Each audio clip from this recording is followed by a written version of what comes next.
बचपन से ये शौक़ था कि मैं यानी कि पंजाब पुलिस में भर्ती हूँ। तो आप ये कहानी है सूबे आसल के इलाका लद्दे की फुल्लड़ गांव के उस नौजवान की, जो कि गरीब घराने से ताल्लुक रखता है, जिसे बचपन से ही शौक था महकमा पुलिस में भर्ती होने का। नईम के माँ बाप ने जैसे तैसे करके अपने बेटे को बीकॉम करवाया और जब उसने 2015 में अप्लाई किया तो वो सिलेक्ट भी हो गया। सिलेक्ट होने के बाद 2 माह की ट्रेनिंग भी की, फिर अचानक महकमा पुलिस की तरफ से निकाल दिया जाता है। ऐसा क्यों हुआ, किस लिए, ये सब जानने के लिए रियल न्यूज़ की टीम पहुंची नईम के घर पर। 2015 सिलेक्ट होया आते आपदी नौकरी जाए केड़ा भी असीं पैसे भरे आ, ये अल्लाह आपदे मैरिट ते गया है। हाँ, कोई 1 रुपया भी नहीं दिता। क्या कहना चाहते हैं अल्लाह बई हुण अपनी नौकरी ते अपने फिर कोई ना किसी रख लैणगे। थोड़ियां नौकरियां उन्हां कोल, बड़ियां नौकरियां उन्हां कोल। अस्सलाम वालेकुम नाजरीन, आपका मेज़बान कलीमुल्लाह राजपूत आपकी खिदमत में हाजिर है। इस वक्त मैं मौजूद हूँ लद्दे की फुल्लड़ गांव में, जहाँ पे मलक नईम जो कि 2015 में महकमा पुलिस में सिलेक्ट हुए, ट्रेनिंग की 2 माह और उसके बाद मुसलसल उन्हें नज़रअंदाज किया जा रहा है। उनसे जानते हैं कि ऐसा क्यों। जी अस्सलाम वालेकुम। जी वालेकुम सलाम। जी नहीं, मुझे ये बताइए 2015 में आप सिलेक्ट हुए, सिलेक्ट होने के बाद 2 माह आपने ट्रेनिंग की, उसके बाद ऐसा क्या वाकया पेश आया कि आपको महकमा पुलिस जो है वो मुसलसल नज़रअंदाज कर रहा है? जी मैं यानी कि 2015 में भर्ती हुआ था। उसके बाद यानी कि ट्रेनिंग के दौरान उन्हें पता लगा है कि इसका हाथ की उंगलियां कटी हुई हैं।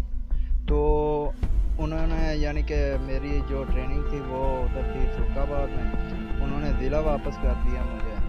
तो जब इधर मैं आके यानी कि पेश हुआ DIG हैदर अशरफ के पास, तो उन्होंने यानी कि मुझे कहा कि आपका दोबारा मेडिकल होगा।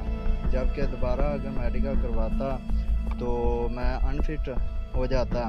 उसके बाद यानी कि अब सिटीज़न पोर्टल में मैंने यानी कि कंप्लेन दी।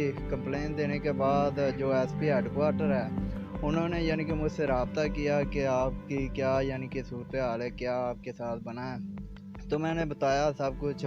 तो SP हेडक्वार्टर का मैं शुक्रिया अदा करता हूँ कि उन्होंने मुझे ये रिलीफ दिया कि लिहाजा ये बेरोज़गार है और परेशान भी बहुत है, तो लिहाजा इसे यानी कि बहाल किया जाए। उसके बाद यानी कि CCPO साहब, मैं उनका भी मशकूर हूँ और उनसे यानी कि ये अपील करता हूँ कि मुझे यानी कि दोबारा नौकरी पर बहाल किया जाए, क्योंकि जो CCPO साहब है वो मेरी हर कंप्लेन को ड्रॉप कर रहे हैं। तो नहीं, आपको पता है कि CCPO साहब की तरफ जो आप कंप्लेन दर्ज कर रहे हैं, क्या उन तक पहुंच भी रही है कि नहीं? ये तो मुझे नहीं पता कि उन तक पहुंच रही है कि नहीं। आप कभी मिले हैं CCPO साहब से? जी अभी तक तो नहीं मिला, और ना ही मुझे यानी कि अभी तक कहा गया है कि आप आके यानी कि इधर हम मिलें, उसके बाद जो आपकी सूरत हाल होगी वो हम यानी कि उसका जायज़ा लें। आप जब सिलेक्ट हुए जी मेरिट पे हुए? जी बिल्कुल मेरिट पे हुआ।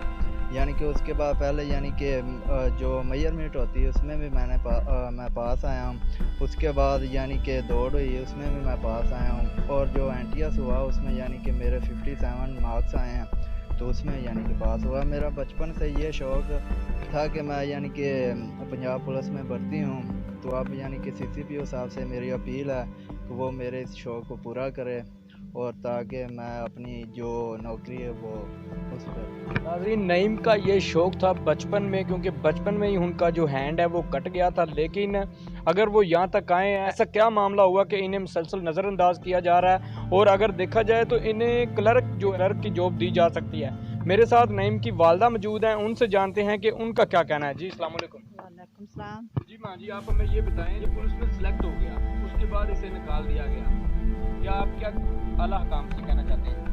आप कहना चाहते हैं भी ਬੱਚੇ ਨੂੰ ਪੜਾਇਆ ਕਿਸੇ ਤਰ੍ਹਾਂ ਹੈ ਵੀ ਆਪ ਜਿਵੇਂ ਵੀ ਸਾਥ ਤੇ ਇਹਨੂੰ ਅਸੀਂ ਇਹੋ ਹੀ ਸੀ ਇਹਦਾ 2 ਸਾਲ ਤੇ ਜਦੋਂ ਹੈਗਾ ਸੀ ਦੂਸਰੀ ਠੀਕ ਉਦੋਂ ਦਾ ਇਹਦਾ ਹੈਗਾ ਸੀ ਵੀ ਮੈਂ ਆਪਣੇ ਇਸ ਨੌਕਰੀ ਤੇ ਖਲੋ बचपन से शौक? हाँ बचपन से तो ਇਹਦਾ ਇਹ ਹੈ ਵੀ ਇਹ ਆਪਣੀ नौकरी दे जी, नईम की वालदा का भी यही कहना है कि बचपन से इसे शौक था, बचपन से लगाव था, जिसकी वजह से वो मेहनत करके और यहाँ तक पहुँचा।